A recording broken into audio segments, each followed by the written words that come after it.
Seperti rusa rindu sungaimu, jiwaku rindu Engkau. Kaulah Tuhan hasrat hatiku, ku rindu menyembahmu. Engkau kekuatan dan perisaiku, kepadamu rohku berserah. Kaulah Tuhan hasrat hatiku, ku rindu menyembahmu.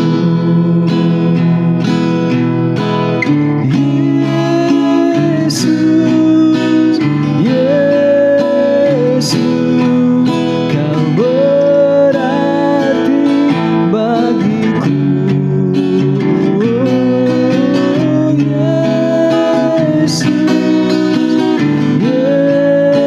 Yesus, Kau segalanya bagiku. Seperti rusa rindu sungaimu, jiwaku rindu Engkau. Kaulah Tuhan hasrat hatiku, ku rindu menyembahmu. Engkau kekuatan dan perisaiku, kepadamu rohku berserah.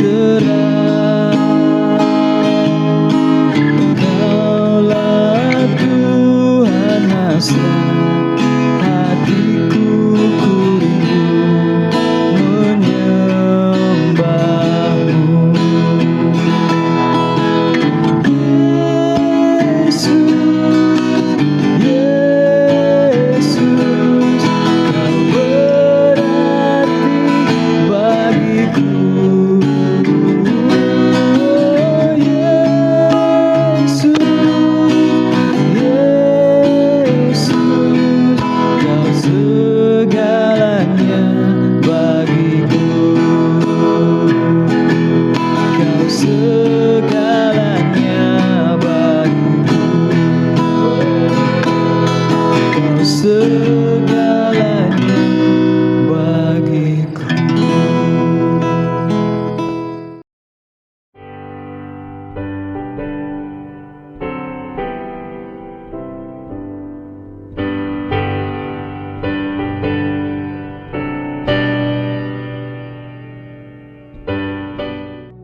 Shalom saudara-saudaraku yang dikasihi Tuhan.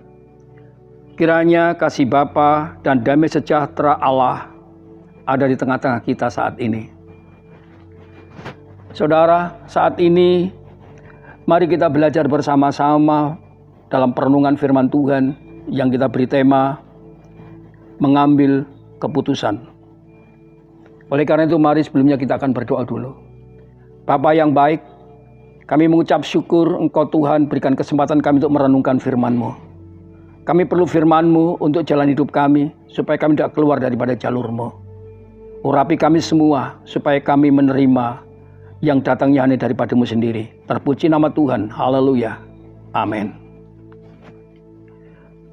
Bapak Ibu yang kekasih, sebenarnya kita tidak menyadari bahwa kejadian hidup kita hari ini, keadaan kita hari ini adalah merupakan hasil daripada sebuah keputusan yang kita ambil dari setiap masalah yang kita hadapi. Keputusan-keputusan yang kita pilih secara cermat, baik ketika kita memilih sekolahan, memilih pekerjaan, memilih jodoh, demikian juga memilih segala sesuatu yang menjadi kebutuhan kita. Semua kita pilih dan kita tentukan yang terbaik. Dengan banyaknya pilihan-pilihan terkadang kita bingung, saudaraku yang dikasihi Tuhan. Bahkan kita menjadi stres karena terlalu banyak pilihan yang kita hadapi. Karena kita ketakutan jangan-jangan pilihan kita akan mendatangkan hal-hal yang buruk di dalam kehidupan kita. Karena keputusan yang kurang baik dan tepat.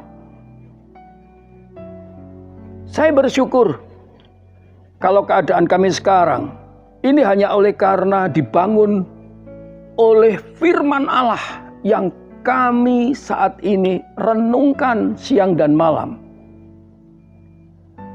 Demikian juga dari bimbingan seorang bapak rohani kami. Kami tahu mereka memperhatikan kami, atau dia adalah seorang senior yang mendampingi kami sampai hari ini. Sehingga kami memahami apa kata Alkitab yang diajarkan kepada kita untuk membuat keputusan-keputusan itu. Sehingga terjadi kami sampai hari ini. Oleh karena hikmat Tuhan.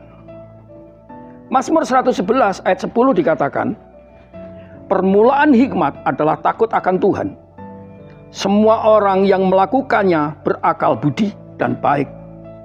Puji-pujian kepadanya tetap untuk selama-lamanya. Maksudnya daripada ayat ini adalah pemazmur menemukan bahwa hikmat yang daripada Allah hanya diberikan kepada orang yang memiliki takut akan Dia, sehingga orang yang takut akan Allah akan berdampak kepada orang lain dan orang lain memuji-muji Dia. Maksudnya hidup menjadi berkat buat orang lain, orang menemukan Allah. Mengapa bisa demikian? Ini cuma karena satu perkara. Hikmat yang daripada Allah.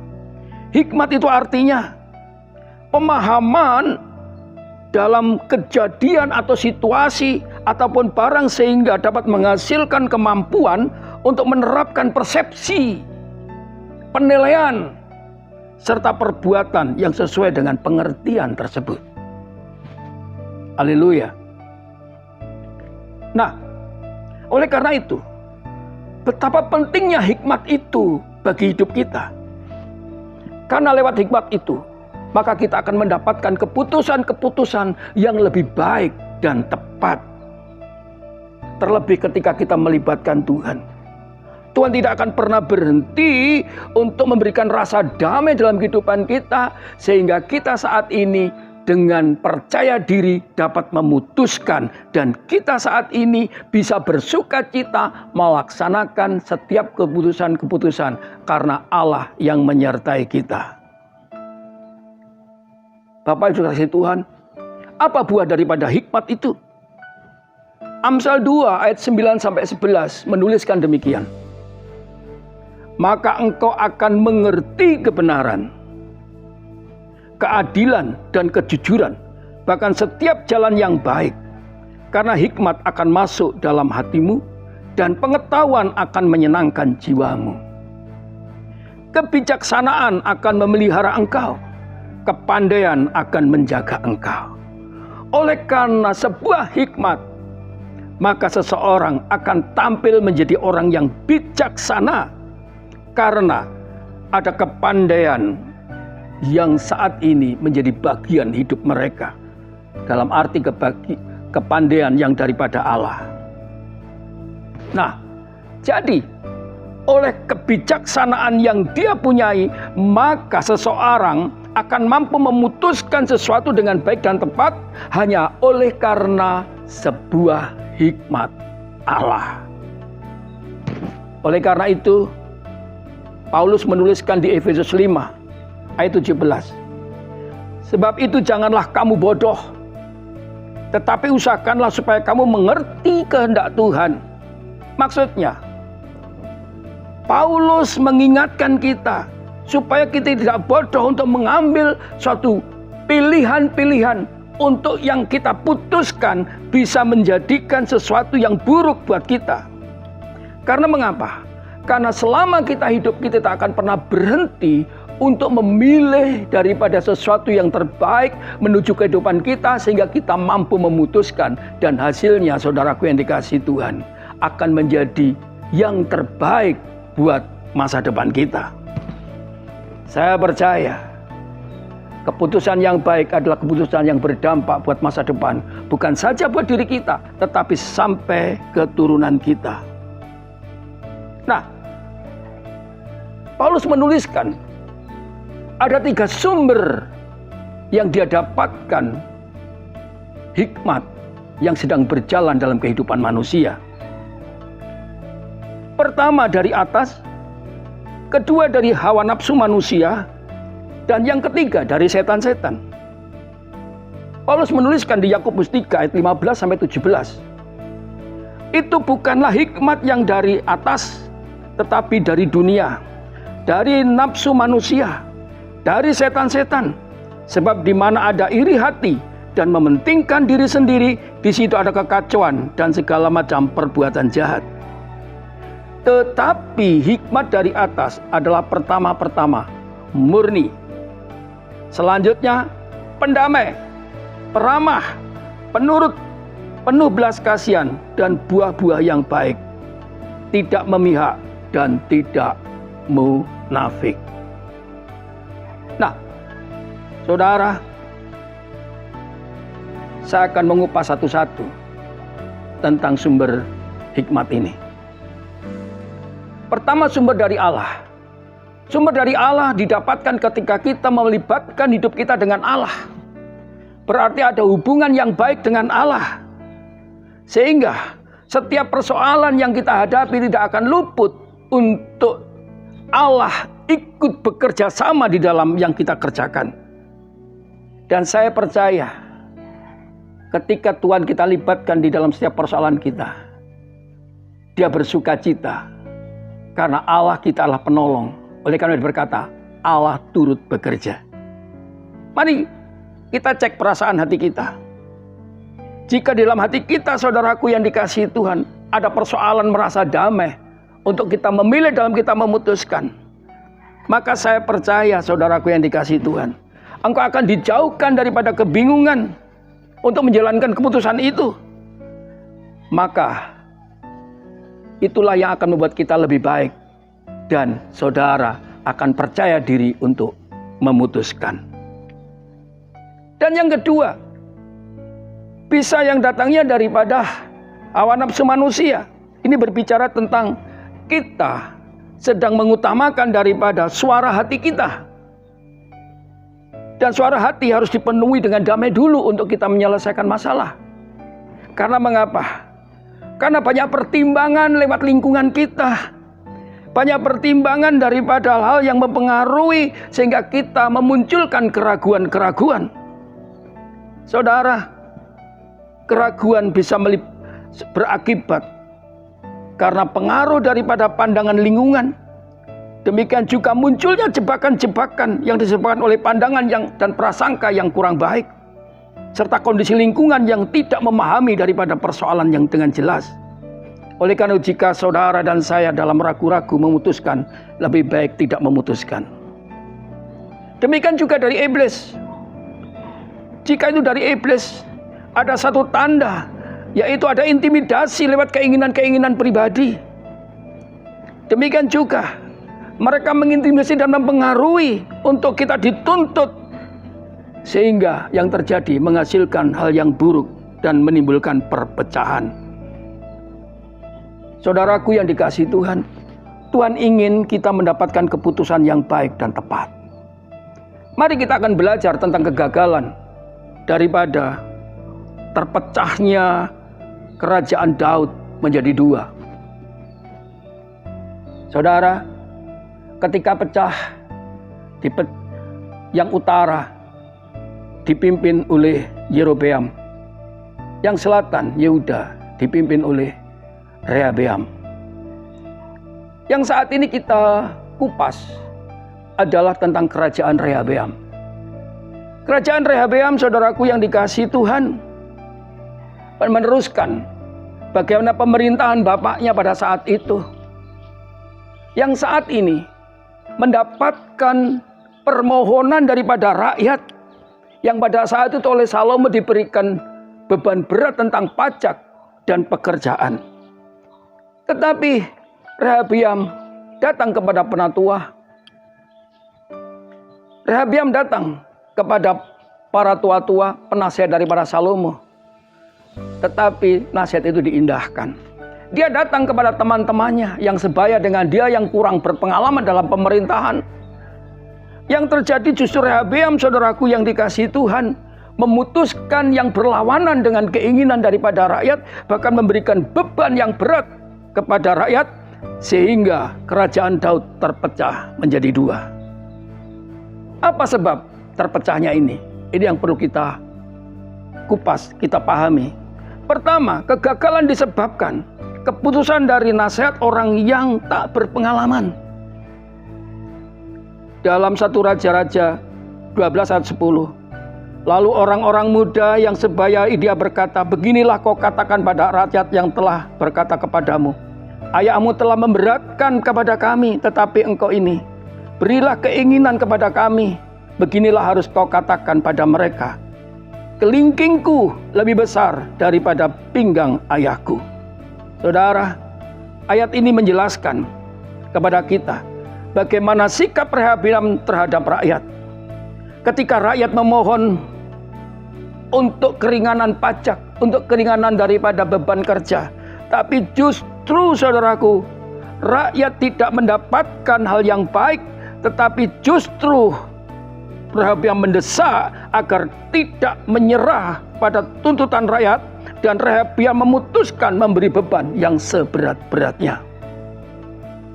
Kata-kata yang sangat menusuk hati rakyat. Kelingkingku lebih besar daripada pinggang ayahku. Artinya, selemah-lemahnya aku lebih kuat daripada ayahku. Ini membuktikan bagaimana rakyat ditantang oleh kekuasaannya. Bapak Ibu yang kasih Tuhan, dari jawaban tersebut kita mendapat pemahaman bagaimana Rehabiam dan penasihatnya, anak-anak muda yang kurang berpengalaman itu, tidak berpikir dampak kepada dirinya sendiri dan rakyatnya, bahkan pemerintahannya. Jawaban tersebut menggambarkan bagaimana mengkaitkan pribadinya, bagaimana rakyat melihat dirinya. Sebagai tanpa sadar, saudaraku yang dikasihi Tuhan, jawaban Rehabiam seperti mempromosikan kekuatan dan kekuasaannya kepada rakyat, sehingga rakyat menjadi gelisah dan memberontak. Keputusan Rehabiam, kami mendapat kesimpulan bagaimana dia memiliki pikiran yang negatif tentang rakyatnya. Pikiran negatif tidak akan menghasilkan sesuatu yang baik. Oleh karena itu, mari kita tidak belajar untuk curiga kepada setiap orang. Demikian juga apa yang ada dalam pikiran hambanya Rehabiam. Permohonan rakyat dianggap sebagai konspirasi sebuah pemberontakan. Permohonan rakyat dianggap sebagai peremehan terhadap pemerintahannya. Permohonan rakyat dianggap sebagai pengujian dari kekuatannya. Saudara, akhirnya Rehabiam memberikan keputusan untuk memberi beban seberat-beratnya. Bertepatan saat itu Rehabiam bin Nebat yang pernah meninggalkan Israel karena masalah dengan Salomo, ayah Rehabiam. Dia telah kembali dari pengasingannya di Mesir, dan dia diupayakan oleh rakyat untuk memerintah di kerajaan yang baru, Israel Utara, menjadi raja mereka. Dari peristiwa inilah terjadi perpecahan. Kerajaan Daud menjadi dua, utara dan selatan. Saudara, hal ini perlu kita renungkan. Mari kita belajar dari peristiwa ini untuk mendapatkan suatu keputusan yang baik dan tepat. Milikilah pengalaman kepemimpinan dengan banyak penasehat dan tidak berpikir negatif kepada orang lain. Demikian yang kedua, kegagalan disebabkan karena kita memberi keputusan tidak berdasarkan kasih. Saudara, ada nasihat para tua-tua yang diberikan kepada Rehabeam. Ketika mereka datang pada penasehatnya, kepada para tua-tua, mereka berkata, jika hari ini engkau mau menjadi hamba rakyat, mau mengabdi kepada rakyat, dan menjawab mereka dengan kata-kata yang baik, maka mereka menjadi hambamu sepanjang waktu. Coba renungkan. Seorang pemimpin adalah seorang yang mengabdi, seorang hamba. Demikian juga saudaraku yang dikasihi Tuhan, kata-kata yang baik. Penasihat ini adalah penasihat yang sangat bijaksana. Tetapi saudaraku yang dikasihi Tuhan, Rehabeam tidak mengindahkan. Demikian juga dalam kehidupan kita saat ini. Secara kita sadari,